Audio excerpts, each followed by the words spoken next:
Welcome to the course on an introduction to information theory.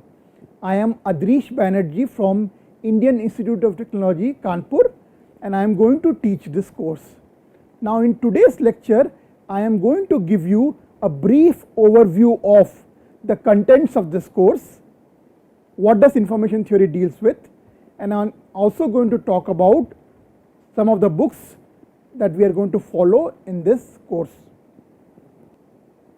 So, the first lecture notes that we are going to follow in this course is by late Professor James L. Massey. These are Applied Digital Information Theory 1, and these lecture notes are available at this website, which is maintained by ETH Zurich. These are very nice sets of lecture notes on information theory and very easy to read and understand. Another classic book on information theory is by late Professor Thomas Cover and his student Joy Thomas. It's called Elements of Information Theory, second edition, and this book is available in cheap Indian edition. It's a very classic book on information theory, and it covers most of the topics that we are going to cover in this particular course. Some of the other books, very nice books. This book by Professor Robert G. Gallagher, it's a very classic book on information theory. You can also follow this book, or there's a modern book on information theory which contains some modern topics which obviously we would not be covering in this particular course, but a very nice book on information theory by Professor Raymond Young. You can also use this book. Another nice book on information theory is the book by late Professor David McKay. Again, this book is very easy to read and very nice book. An old classic on information theory is the book by Professor Robert Ashe. This does not cover all the topics that we will be covering in this course, but whatever topics it covers is presented in very nice fashion. Another classic book on information theory is by Professor Chizar and Kroner, called Information Theory, published by Cambridge University Press.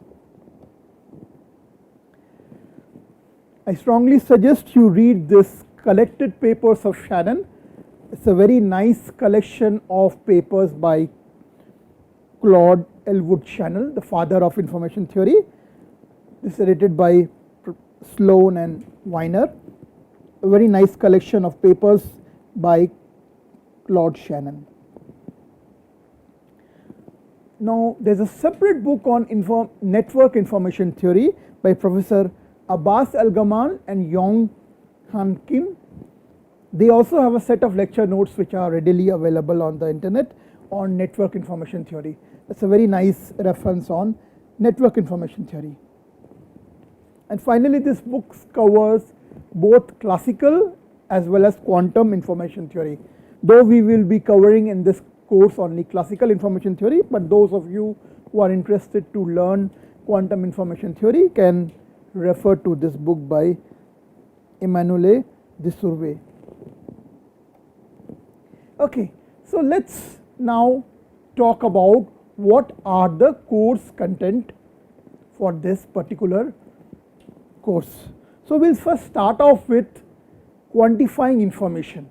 What is information and how do we quantify information? So we'll talk about Hartley's measure of information and Shannon's measure of information, and then we will talk about entropy, relative entropy, mutual information and their properties. After that, we'll talk about some information inequalities, Jensen's inequalities, log sum inequality, and some other results such as Fano's lemma, which we will be using subsequently later on to prove some other results. Then we will move into the problem of source compression, source coding. So source coding can be from block to variable length coding, variable to block length coding, block to block length coding, and variable to block variable length coding. So that depends on whether the input sequence is of fixed length, which we are calling a block, or where input length is variable. That's this block, and this block to variable, whether the output is of variable length or fixed length. So we can get compression. If we take a block of data, we can get compression by representing blocks which are happening more frequently by lesser number of bits, and blocks which are happening less frequently by larger number of bits. So in that way we can reduce the number of bits required to represent a source. So we will talk about optimal block to variable length coding, which is your Huffman coding. We will prove the conditions for optimality, what is the minimum number of bits required to represent a code.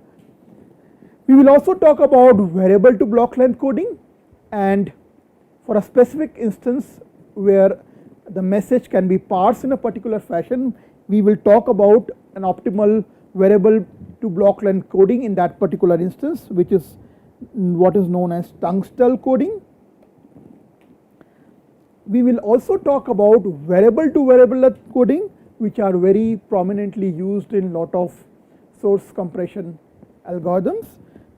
So in particular we will talk about arithmetic coding and Limpel-Zerf algorithms, which comes under the class of universal source compression algorithm.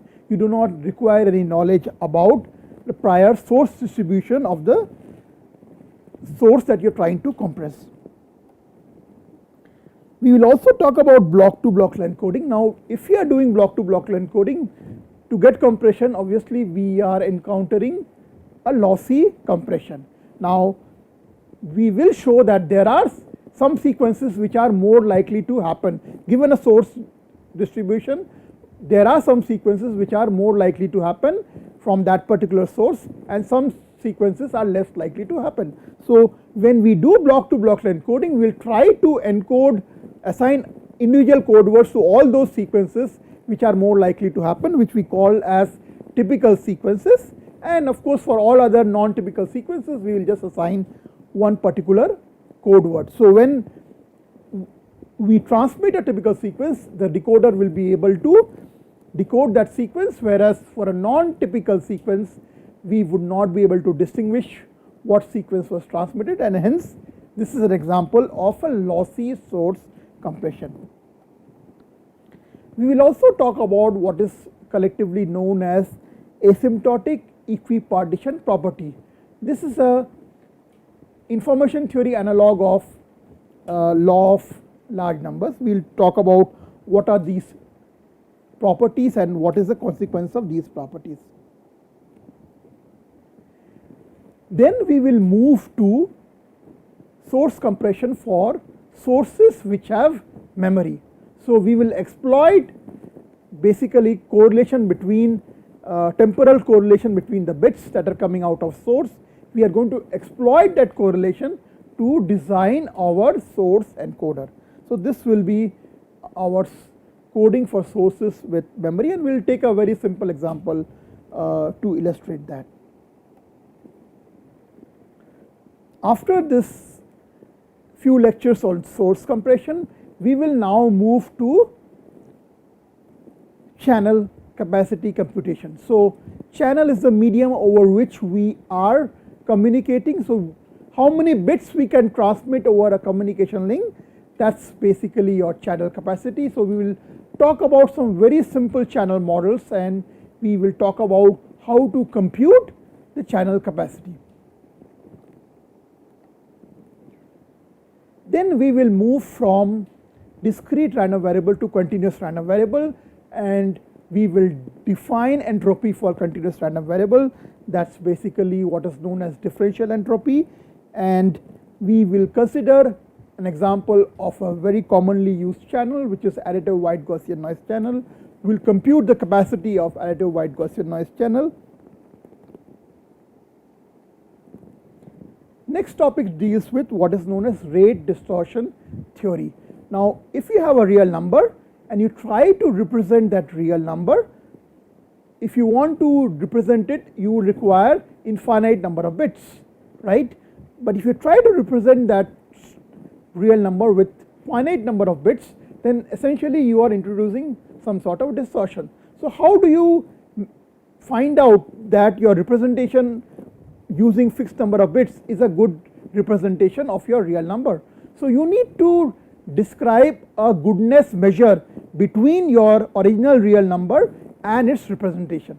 That's basically known as distortion measure. Now rate distortion theory deals with, if you have a source and a given distortion measure, you are interested in knowing, for example, what is the minimum average distortion that can be achieved for a given rate. So given a distortion measure, we are interested in basically finding out, or we can alternatively say that given a average distortion measure, you want to find out what's the minimum rate that you can achieve. And finally, if time permits, we are going to talk about network information theory. Now earlier here when I talked about channel capacity, I am going to talk about point-to-point channels. So there is one transmitter and one receiver. So we are going to characterize the capacity of such channels. Now think of scenarios when you have multiple senders and multiple receivers. How do you find out capacity of such channels? Or let's say you have multiple senders, multiple receivers, and you want to do distributed source compression. So all these problems comes under this network information theory. So this is roughly the syllabus that we plan to cover in this 20-hour lectures, span over 8 weeks.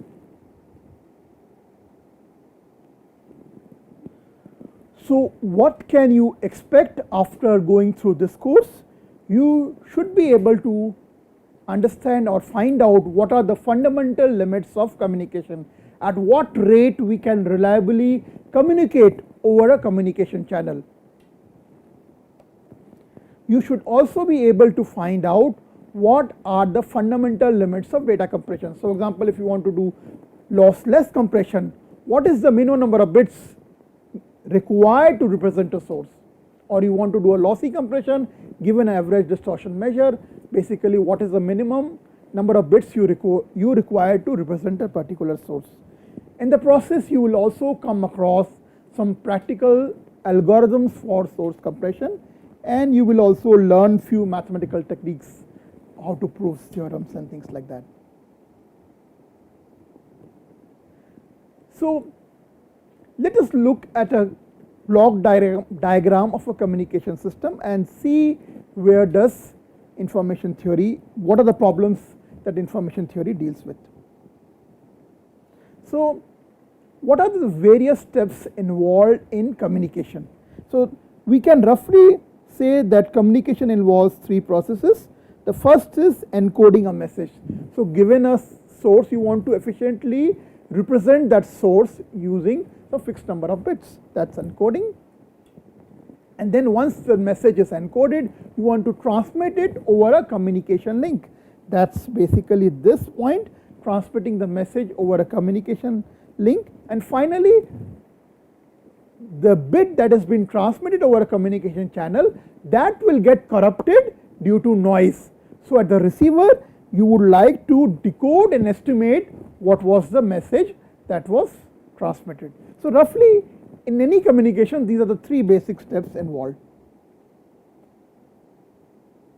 So information theory answers 2 fundamental questions in communication. Number 1, what is the ultimate data compression that you can achieve? So what is the minimum number of bits given a source?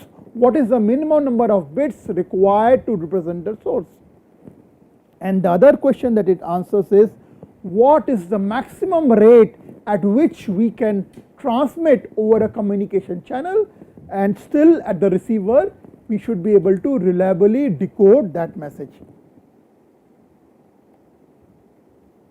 So before we go into the block diagram for digital communication system, let's first intuitively try to understand what is information. So I'm giving you an example. Let's say you have a coin which is a biased coin. So this is a coin which has both the sides head, and I flip this coin and ask you to guess what is the outcome. Does this flipping of coin convey any information to you? The answer is no. Why? Because it is a biased coin, you know both sides are head. So no matter what I flip, I will always get a head. So this does not, my flipping of coin does not convey any information, because you know beforehand that you will get a head, right. If this would have been an unbiased coin which has head on one side and tail on one side, then flipping of coin would have conveyed information, because you do not know whether head is going to come or tail is going to come. Let us look at a source which produces these bits 3, 1, 4, 1, 5, 9, 2, 6. Does this convey information? Again, in this case, these are basically representation of this number pi 3.1415926. So if I give you these numbers, you know this, I am giving you basically representation of pi. So this again doesn't convey any information to you. So why doesn't it convey any information? Because there is no uncertainty in the source. The outcome of this experiment is known. So Shannon's information theory regards only those symbols as containing information that are not predictable. So as I give an example, if you have an unbiased coin, or let us say you have an unbiased dice, if you roll the dice, rolling of the dice, and I ask you to guess what the number is, that event conveys information, because you do not know when I roll an unbiased dice whether I am going to get 1, 2, 3, 4 or 5 or 6. Now let us take a very simple example to illustrate how we can do encoding of information. So as I have written here, we are going to use the statistical structure of the source to represent the output efficiently. Now what do I mean by statistical structure of the source? So clearly, if we are interested in source compression, we should try to represent sources which are occurring more frequently with lesser number of bits, and outcomes which are happening with less probability, we should use more number of bits to represent that. So let us take an example. I have a bag that contains black balls which are 50%, red balls which are 25%, blue balls which is 12.5%, and green ball which is 12.5%. So half the balls are black balls, 1/4 of them are red balls, 1/8 are blue balls, and 1/8 are green balls. Now from this bag of balls which has black color ball, red color ball, blue color ball and green color ball, I am randomly picking up a ball and showing you the color of the ball. Okay. Now I am asking you to convey that information, convey the color of the ball. I want to encode that information. So I have a bag of balls, I am picking up a ball randomly and showing you the color, and I want to encode the color of the ball. That information I want to encode using bits. So how can I do that? So I said a simple encoding, which I call a dumb way. I will explain why this is a dumb way. A simple encoding would be as follows. Now how many different colors of balls you have? You have black ball, red ball, blue ball and green balls.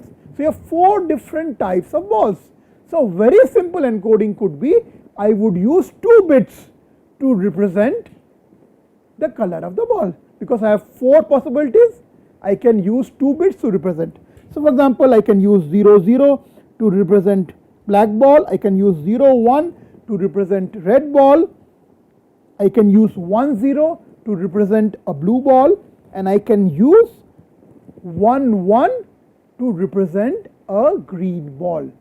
Now if I do this on an average, I am requiring 2 bits to represent a color. Now why is this a dumb way? Please note that 50% of my balls are black. So when I pick up a ball, I every second ball is likely to be a black ball. Now this encoding which I did here does not take into account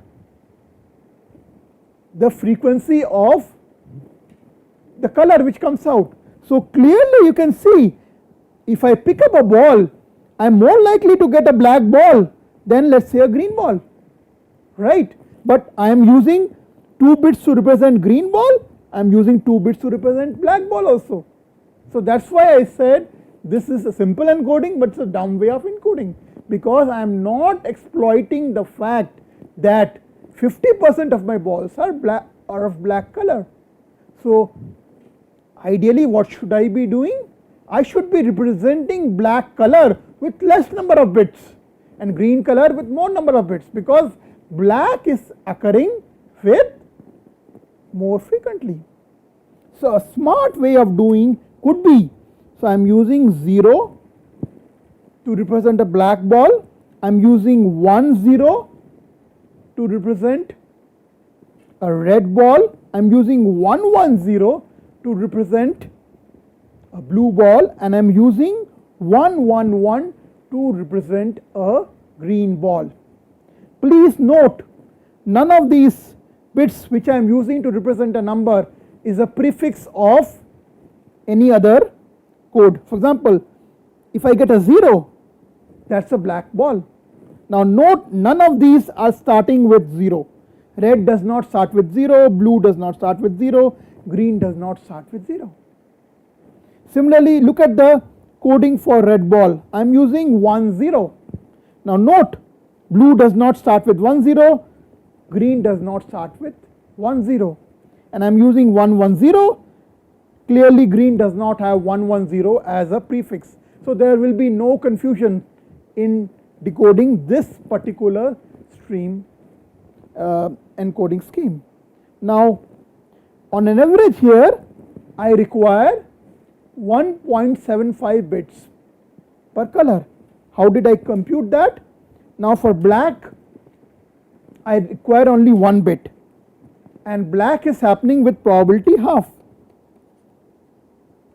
For red I require 2 bits, and red is occurring with probability 1 by 4. Blue I am using 3 bits and it occurs with probability 1 by 8. So that is this. And similarly green balls, I am using 3 bits to represent green balls and they occur with probability 1 by 8. So this is my average number of bits required to represent this color, and this comes out to 1.75. And please note, so here I am using 1.7 bits per color, whereas in my dumb way of encoding I was using 2 bits per color. So clearly I am doing better. Okay. Now let us take an example. I will give you some string of code words and you will have to guess what color of ball is this.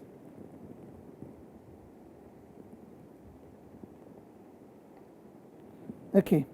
So let us look at this sequence of number 0 1 1 0 1 0 0 1 1 1.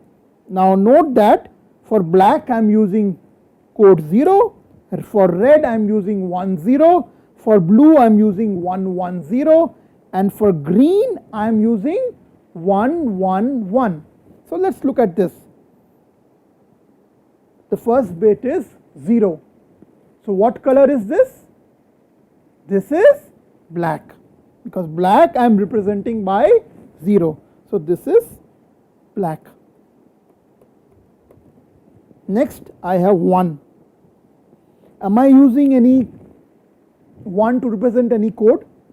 So 1 could be red, could be blue, could be green. Let us look at next bit. So next bit is 1 1. Now which code word, which color has code word starting with 1 1? Blue has 1 1 0 and green has 1 1 1. So let us look at another bit. So this is 110. So what is 110? That's blue. Okay. Now let's look at next bit, that's 1.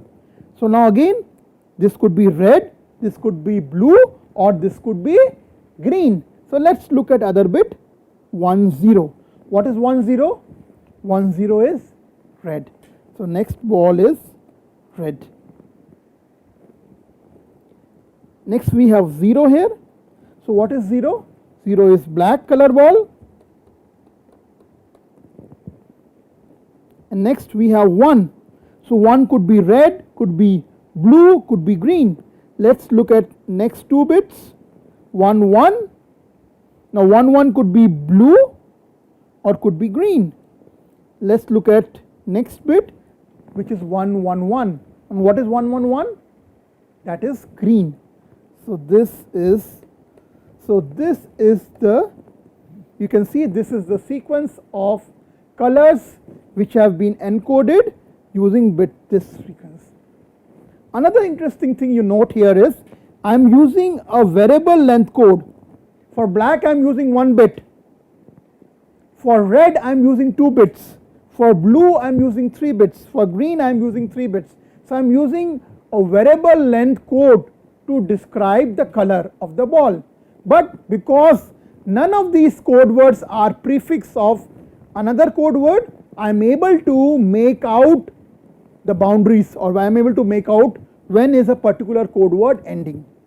So you can see using, this is an example of a variable length coding where we use variable length code to describe the color of the ball, and you can see that we are getting advantage in terms of number of bits we are using to describe the color compared to this dumb way of describing where we are not taking into account the fact that black balls are more likely to happen than, let's say, blue balls, green balls or red balls. Okay. So the message is like this. So the main principle of data compression is, can you read this out? Only information essential to understand must be transmitted. Note that I have deleted some letters, but still you are able to understand what is written.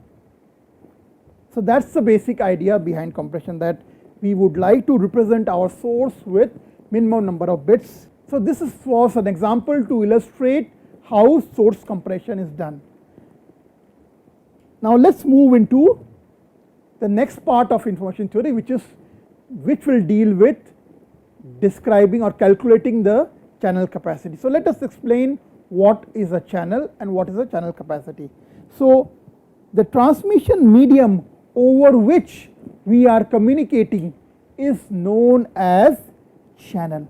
So channel is the medium over which we are communicating. Now Shannon in his landmark paper in 1948 described this concept of channel capacity, and he showed that if you try to transmit at a rate below channel capacity, then you can get arbitrarily low bit error performance as long as you consider very large block sizes. So channel capacity is a measure of how much information that we can transfer from the input of the channel to the output of the channel. So this is a measure of amount of information that can be conveyed between the input of the channel and the output of the channel. And Shannon in his landmark paper has mentioned that there exist channel coding schemes which can achieve arbitrarily low error probability provided the transmission rate is less than channel capacity. So channel capacity is the fundamental limit of data transmission. We cannot communicate reliably over a communication channel if the transmission rate is above channel capacity. So for example, if you say a channel capacity of particular communication link is 2 gigabits per second, then the we should be able to send at any rate less than 2 gigabits per second and should be able to reliably communicate. So let us look at the block diagram of a communication system. So this is the information source that we want to transmit to a receiver here. So what is the first step involved? So this source encoder, what it does is it tries to represent the information source in a compact fashion. For example, in an English language, the letter Q is always followed by U. There is no word starting with Q which does not have U as second letter. So if you want to transmit, let us say a word starting with Q, it is redundant to send U because Q will be always followed by U, right. So the whole idea of source encoder is to basically represent your source efficiently in minimum number of possible bits. And in this course we are going to spend quite a bit of time in talking about these source encoders. We will talk about practical source encoding algorithms, we will talk about what is the fundamental limit. If you try to compress beyond that, you cannot get a lossless compression. Once you have the compressed bit, the idea of this encryption is to secure basically, so you do not want those bits to be deciphered by unwanted users. So this is for security, you do some encryption. The idea of channel encoder is to introduce some redundancy in the source in a controlled fashion, so that with the help of those controlled redundant bits you should be able to detect or correct errors. So after this channel encoder you have what is your modulation. So you want to transmit those bits over a communication channel, you do modulation. Now once you modulate this signal, the signal passes through your transmission medium which is channel. Again we will spend some time in characterizing what is the capacity of this transmission medium in this particular course. And once, so the output of this channel will be a noisy version of the transmitted waveform. So after demodulation you would try to correct and detect errors in your message source. So once you do that, you give an estimate of your information bits. Now de-encryption is opposite action of this encryption, and so this de-encrypted bits comes to the source decoder which will then try to recover back your original sequence from the compressed bits, and that is basically delivered to your receiver. So this is broadly the block diagram of your communication system. In this particular course we are going to spend good amount of time in this source encoder and decoder, and as I said we are going to spend some time in characterizing the capacity of your communication transmission medium which is basically channel. So let us quickly run through the various functionality of these blocks of digital communication. So as I said, the idea of source compression is to minimize the number of bits required to represent a source, and this process is known as data compression or source coding. And we are going to talk about various examples of source coding in this particular course, for example Huffman code, impulsive algorithm. Now the output of source encoder we normally refer them as information sequence. Encryption, as I said, the idea of encryption is to make the source bits secure, okay, and that is the idea of this encryption. So we convert these source bits into what looks like a meaningless data which we call as ciphertext. So this process of converting your message text into some random looking text, which we call as ciphertext, is known as encryption. We would not talk about encryption in this particular course. Some examples of encryption is this data encryption standard and RSA system. Channel coding, as we said, its idea is to introduce redundancy in the message bits and use those redundancy to correct errors. So whatever transmission errors happened, the idea of this channel encoding is to introduce some additional bits into your message bits and use those redundant bits to correct or detect error. This is also known as channel coding or error control coding. So as I said, we introduce some redundant bits to a sequence of information bits in a controlled manner. This is important because we will have to use those redundant bits to actually detect and correct error. So when we add these redundant bits, we have control over what redundant bits we are adding. Some examples of channel coding schemes are, for example, repetition codes, where in repetition code we repeat what we are sending. Reed-Solomon code and cyclic redundancy codes. The output of the channel encoder is referred to as code word. Modulation, as I said, we want to send these coded sequence over the channel, so we map these code words into waveforms. Some examples of digital modulation schemes are phase shift keying and quadrature amplitude modulation. This you must have studied in a digital communication course. Channel, as I said, is the medium over which we are sending our waveforms, and this medium could be wireless or it could be a wireline channel. Now what does channel does? Channel essentially corrupts the waveform that we are sending because it adds noise, there are effect of interference from other signals, there is effect of fading. So our transmitted waveform will be corrupted by the channel.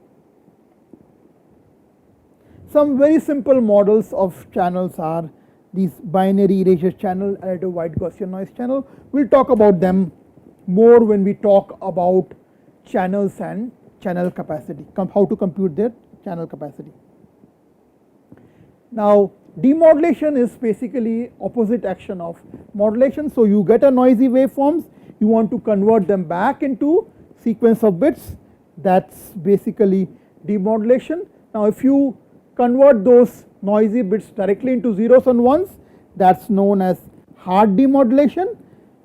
And instead, if you quantize the demodulation output into multiple levels, that is basically known as soft demodulation. The objective of this channel decoding is to correct and detect errors which are introduced by the channel.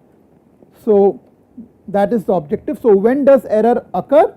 If your estimated code sequence is not same as the transmitted code information sequence, then errors have occurred. And we can find out error using these two metrics, bit error rate or frame error rate. So bit error rate is essentially fraction of transmitted bits that are in error is known as basically, so number of errors divided by number of bits that we have transmitted is basically your bit error rate, and frame is a block of data. So if there is any error in a block of data, we say that the frame is in error. So number of frames or number of blocks which are in error divided by number of blocks that you are transmitting, that's basically will give you frame error rate.